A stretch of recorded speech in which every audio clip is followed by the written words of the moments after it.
The big problem with discernment is that we are surrounded by so many options in life. We are really in a unique time in history, in that you have the ability to do anything and travel anywhere. In times past, you might have had 3 or 4 possible life choices in front of you, but now you have millions of options available. So which one do you choose? Well, the whole point is that you have to choose.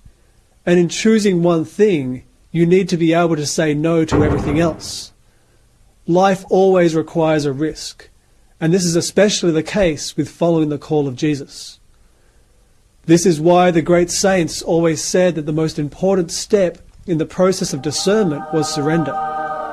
If you really want to know Jesus' will for your life, you need to be able to surrender your whole life into His hands.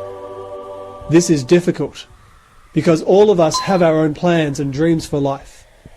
And these are good things that will lead us to do good in the world.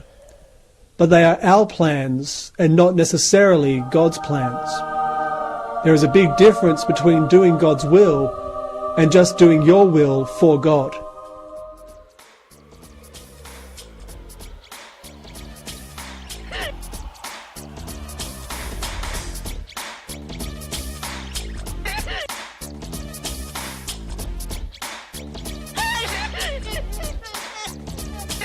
If this process of discernment is about entering deeper into relationship with Jesus, then this is the key moment when you need to work out whether you really want to be doing God's will or just doing nice things for God.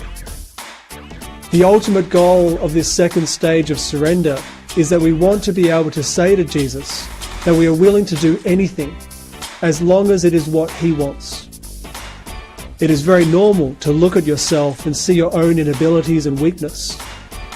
In fact, sometimes we might try to convince God that there are some things that we simply cannot do because we are too weak.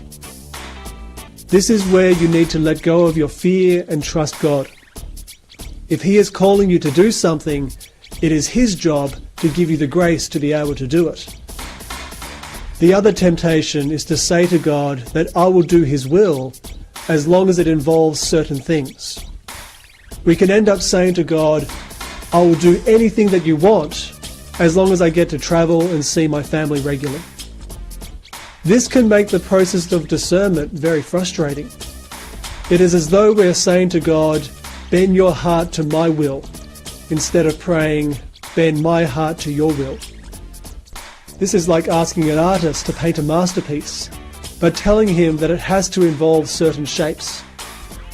The artist will do his best to paint something beautiful, but he will be severely limited by the restrictions that we have put on the canvas.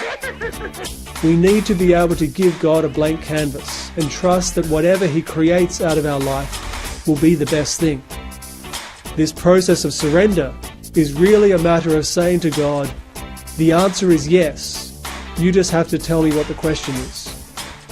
If your one desire is to do God's will, then you will be able to open up and hear it and really receive this as a gift.